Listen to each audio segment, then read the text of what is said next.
नमस्कार, KP news के bulletin में आपका स्वागत है। मैं हिना शेख आपके साथ। आइए देखते हैं मुख्य समाचार। विभिन्न सरकारी विभागों की ओर से बीदर के एसपी कार्यालय में बेटी बचाओ बेटी पढ़ाओ कार्यक्रम किया गया आयोजित। कर्नाटक में बीजेपी का दावा, कांग्रेस समर्थकों ने विधानसभा में लगाए पाकिस्तान जिंदाबाद के नारे, पुलिस में दी शिकायत। महाराष्ट्र में मराठा समुदाय के लिए लागू हुआ 10% आरक्षण, अधिसूचना जारी। हिमाचल प्रदेश विधानसभा स्पीकर ने पूर्व सीएम जयराम ठाकुर सहित 15 विधायकों को निलंबित किया। अनोखी पहल, सिक्किम में बच्चे के जन्म पर 10,800 रुपए की एफडी कराएगी राज्य सरकार।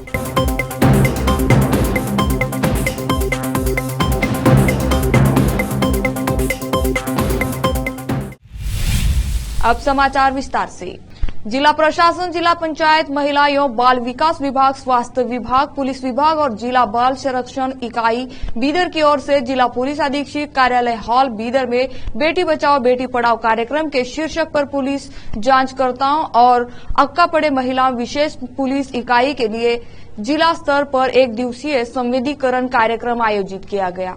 इस कार्यक्रम का उद्घाटन जिला पुलिस अधीक्षक बीदर चन्नबसवना एसएल ने ज्योत जलाकर किया और प्रभाकर माननीय उप निदेशक महिला एवं बाल विकास विभाग बीदर ने अध्यक्षता की और मुख्य अतिथियों में अतिरिक्त जिला पुलिस अधीक्षक 1 बीदर महेश मेघानवर, अतिरिक्त जिला पुलिस अधीक्षक 2 बीदर चंद्रकांत पुजारी, जिला बाल संरक्षण अधिकारी बीदर गुरुराज, अध्यक्ष बाल कल्याण समिति बीदर रजिया बालावती, डॉक्टर रघु कृष्ण मूर्ति, मानद क्षेत्रीय समन्वयक Rotary Club New Century Bidar शामिल थे। इस अवसर पर SP Channabasavanna SL, doctor Aarti Raghu, वरिष्ठ स्त्री रोग विशेषज्ञ बीदर अन्य ने संबोधित किया। इस अवसर पर एसपी बीदर चन्नबसवना एसएल ने केपी न्यूज से बात की। केपी न्यूज के कैमरामैन अलीम पाशा का कवरेज।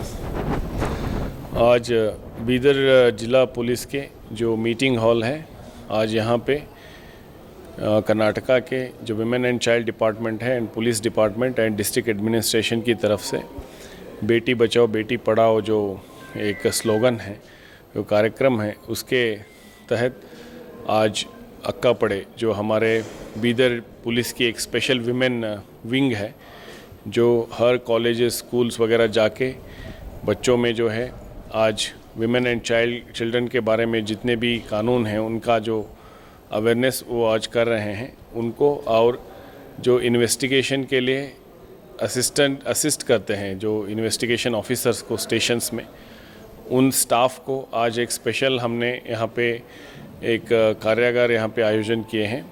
तो यहाँ पे आज उनको सेंसिटाइज करने के लिए जो भी आज जो विमेन एंड चाइल्ड रिलेटेड जितने भी लॉज हैं वगैरह उनके बारे में, और स्पेशली जो प्री डायग्नोसिस करते हैं जो फीटस का वो जो बैन है हमारे देश में, तो उस चीज़ के बारे में भी उनको अवेयरनेस दिलाने के लिए, और वैसे चीज़ें अगर उनके नज़र में आते हैं तो कैसे इन्वेस्टिगेशन करना है, कैसे उन चीज़ों को रोकना है, तो इस चीज़ों के बारे में आज उनको एक दिन का ट्रेनिंग प्रोग्राम यहाँ पे आयोजन किया गया है। सर, आपके डिपार्टमेंट से हर थाने से आ गया है पूरा डिस्ट्रिक्ट? पूरे डिस्ट्रिक्ट के हर थाने से जो है आज स्टाफ इसमें कार्यक्रम में पार्टिसिपेट कर रहे हैं। Thank you. बीदर जिले के भालकी तालुका में सेवानगर टांडा के समीप आज बुधवार की सुबह एक भीषण हादसा हुआ जिसमें 4 लोगों की मौके पर ही मौत हो गई। महाराष्ट्र के उदगीर के 36 वर्षीय दस्तगीर दावल साहब, 36 वर्षीय रशीदा शेख, 51 वर्षीय अम्मा महक और ड्राइवर 31 वली की मौत हो गई। उदगीर से हैदराबाद आ रही अशोक लैलैंड पिकअप और बीदर से भालकी जा रही चीनी फैक्ट्री लॉरी के बीच हादसा हो गया। 8 घायलों को ब्रिम्स में भर्ती कराया गया है। पिकअप वाहन में 6 पुरुष, 5 महिलाएं और 3 बच्चों सहित 14 लोग हैदराबाद जा रहे थे। सभी दिहाड़ी मजदूर हैं। एसपी चन्नबसवना लंगोटी, अतिरिक्त पुलिस अधीक्षक महेश मेघानवर और अन्य अधिकारियों ने घटनास्थल का दौरा किया और निरीक्षण किया। धन्नूर पुलिस स्टेशन में मामला दर्ज किया गया है। भालकी से सैमुअल की रिपोर्ट। बीदर के समीप स्थित जनवाड़ा में मंगलवार 27 फरवरी को दरगाह हजरत प्यारे साहब बाबा उर्फ 5 पीरा का उर्स मनाया गया। संदल निकाला गया और कवाली कार्यक्रम आयोजित किया गया। इस दरगाह शरीफ में हजरत प्यारे साहब बाबा आराम कर रहे हैं। साथ ही इसमें और भी 4 बुजुर्गों हाजी सुल्तान शाह बाबा, इस्माइल शाह कादरी बाबा, मौला अली बाबा और हाजी मलंग बाबा के भी चिल्ले हैं, इसलिए इन्हें 5 पीरा भी कहा जाता है। हर वर्ष जनवाड़ा के अलावा आसपास के लोग यहां आते हैं और उर्स में भाग लेते हैं।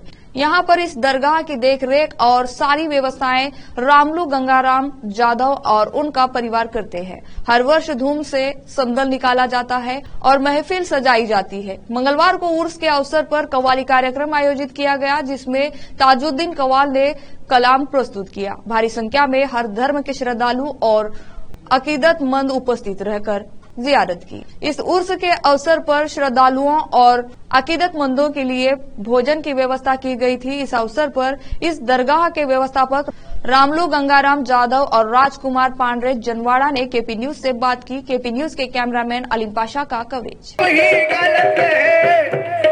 जिधर देखता हूँ उधर तू ही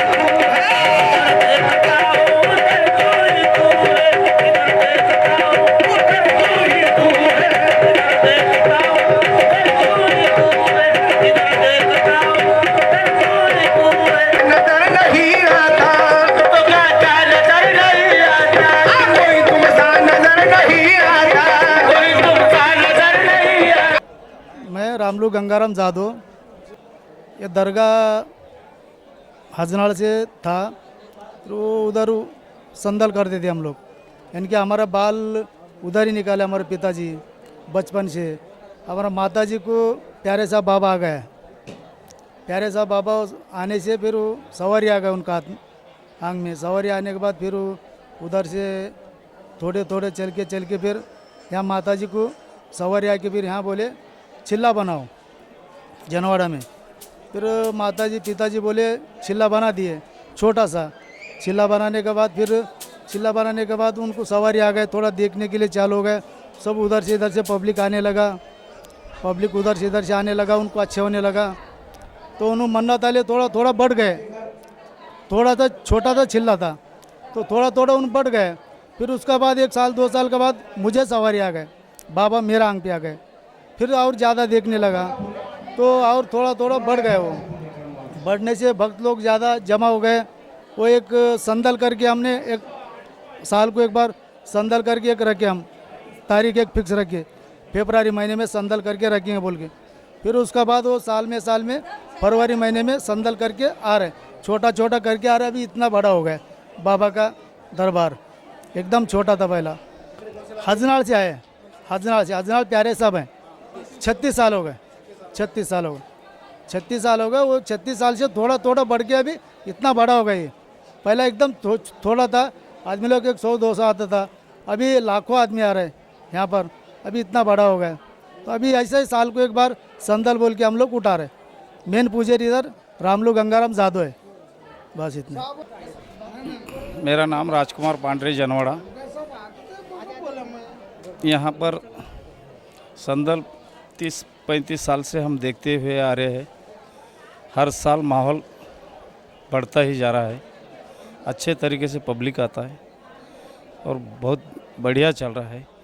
हम देखने में जैसा हम देख रहे हैं हमारे को मालूम है, पुजारी साहब बहुत मेहनत करके इसको काम कर रहे हैं।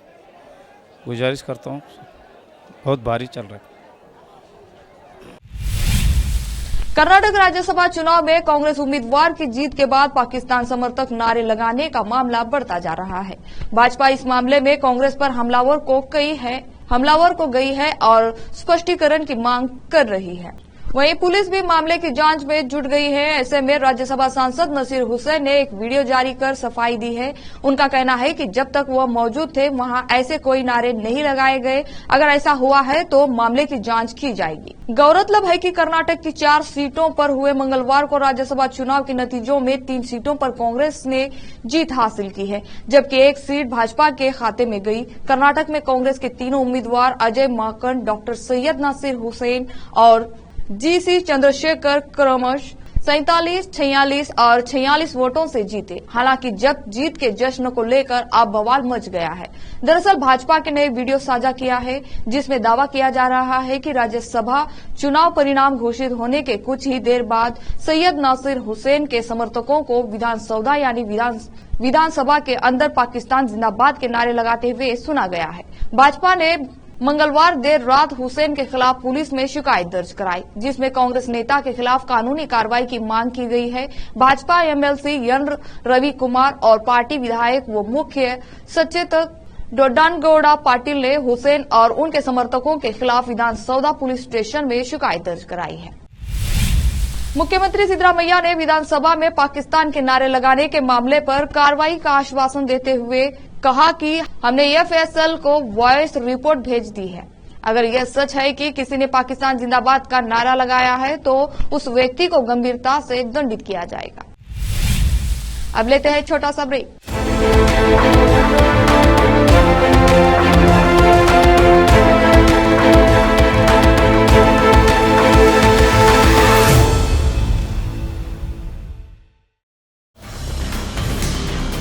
हिंदुस्तान के हर कोने में हम हैं मौजूद। 24 घंटे हालात पर गहरी नजर, खबरों से जुड़े चुपते सवालात और आपको दिखाता है धार्मिक, सामाजिक, राजनीतिक, लोकल और इंटरनेशनल न्यूज की सबसे बेहतर कवरेज जो आपको रखती है हर पल बाखबर। देश और दुनिया भर की खबर के लिए देखते रहें केपी न्यूज 24/7। ब्रेक के बाद आपका स्वागत है। महाराष्ट्र में सामाजिक और शैक्षणिक रूप से पिछड़े मराठा समुदाय के लिए शिक्षा और सरकारी सेवा में 10% आरक्षण लागू कर दिया गया है। विधि व न्याय कानून विभाग के सचिव सतीश बागोले ने इस संबंध में अधिसूचना जारी कर दी है। इससे अब राज्य में मराठा समुदाय के लोग शिक्षा और नौकरियों में आरक्षण का लाभ ले सकते हैं। मराठा आरक्षण की मांग को लेकर राज्यव्यापी आंदोलन के बाद राज्य सरकार ने आरक्षण की प्रक्रिया को अंजाम देने के लिए राज्य पिछड़ा वर्ग आयोग का गठन किया। सरकार ने आयोग के माध्यम से मराठा समुदाय के सामाजिक और आर्थिक स्थिति पर सर्वेक्षण कराया था। सर्वेक्षण में यह पाया गया कि मराठा समुदाय के 84% परिवार उन्नत श्रेणी में नहीं आते हैं, इसलिए वे इंदिरा साहनी मामले के मुताबिक आरक्षण के पात्र है। राज्य पिछड़ा वर्ग आयोग की रिपोर्ट के आधार पर 20 फरवरी को हुए विधानमंडल के विशेष सत्र में मराठा समुदाय को 10% आरक्षण देने वाले विधेयक को सर्वसम्मति से मंजूरी दे दी गई थी। महाराष्ट्र के माया भयंदर के आजाद नगर इलाके की झुग्गियों में भीषण आग लग गई। आग की खबर पाकर दमकल की 10 गाड़ियां मौके पर पहुंची। फिलहाल आग पर काबू पा लिया गया है। इस हादसे में एक व्यक्ति की मौत हो गई है। प्रधानमंत्री नरेंद्र मोदी ने तमिलनाडु में अपने दौरे के दूसरे दिन 17,000 करोड़ रुपए से अधिक की नई परियोजनाओं का उद्घाटन किया है। इसके साथ ही उन्होंने कई आधारशिला भी रखी। पीएम मोदी ने कहा कि ये नई परियोजनाएं विकसित भारत की रूपरेखा का महत्वपूर्ण हिस्सा होगी। उन्होंने कहा ये परियोजनाएं भले ही थूथुकुड़ी में हो, लेकिन इससे भारत में कई जगहों पर विकास को गति मिलेगी। पीएम मोदी ने कहा, आज तमिलनाडु थूथुकुड़ी में प्रगति का नया अध्याय लिख रहा है। यहाँ कई परियोजनाओं का उद्घाटन किया जा रहा है। इसमें एक भारत श्रेष्ठ भारत की भावना भी आप देख सकते हैं। हिमाचल प्रदेश के मुख्यमंत्री सुखविंदर सिंह खुस्कू ने पार्टी के जारी संकट के बीच इस्तीफे की पेशकश की है। मुख्यमंत्री खुस्कू का कहना है कि अगर मेरे इस्तीफे से सरकार बचती है तो मैं हटने को तैयार हूं। हिमाचल में कांग्रेस के खेमे में काफी राजनीतिक उथल पुथल चल रही है। पूर्व मुख्यमंत्री वीरभद्र सिंह के बेटे और हिमाचल सरकार में केंद्रीय मंत्री विक्रमादित्य सिंह ने इस्तीफा दे दिया है। विक्रमादित्य सिंह ने आरोप लगाया कि पार्टी में विधायक की बात को सुना नहीं जाता है।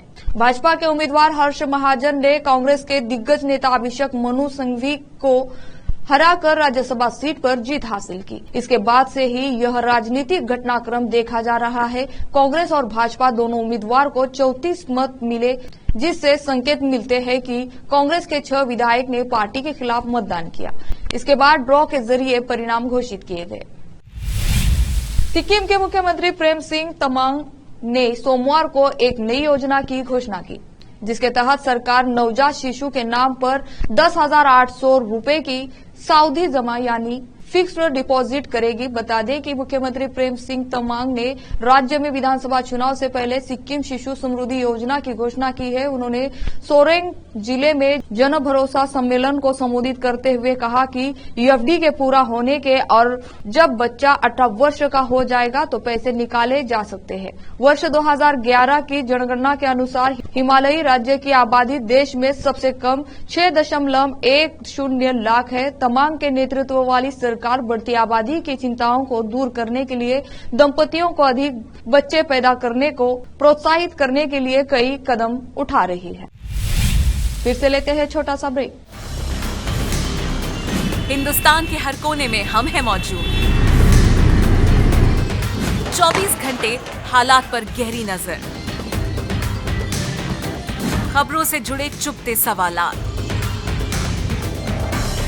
और आपको दिखाता है धार्मिक, सामाजिक, राजनीतिक, लोकल और इंटरनेशनल न्यूज की सबसे बेहतर कवरेज, जो आपको रखती है हर पल बाखबर। देश और दुनिया भर की खबर के लिए देखते रहें केपी न्यूज 24/7।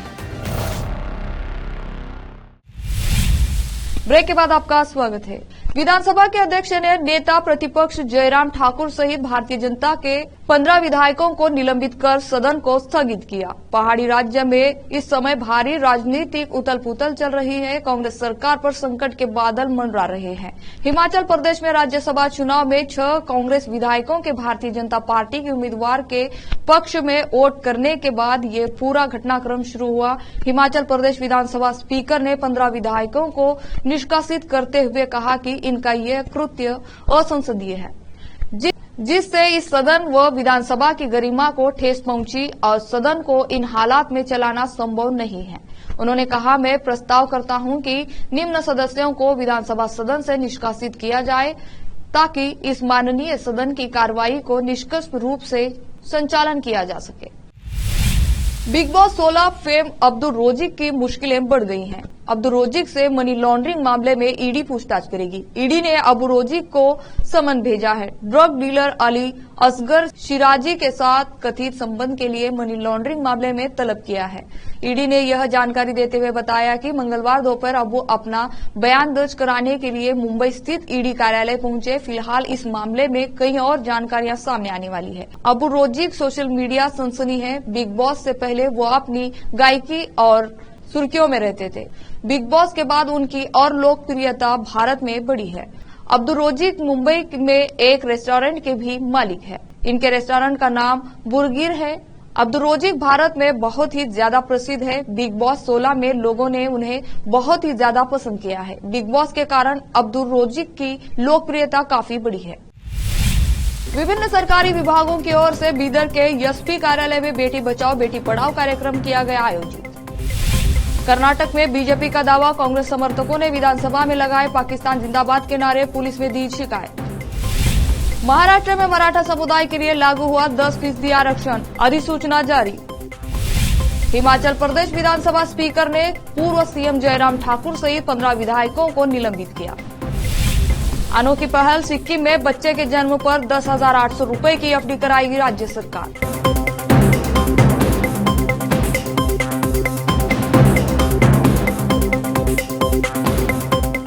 केपी न्यूज के बुलेटिन में आज इतना ही। देश और प्रदेश के मुख्य समाचारों के लिए देखते रहिए आपका अपना चैनल केपी न्यूज 24/7। धन्यवाद।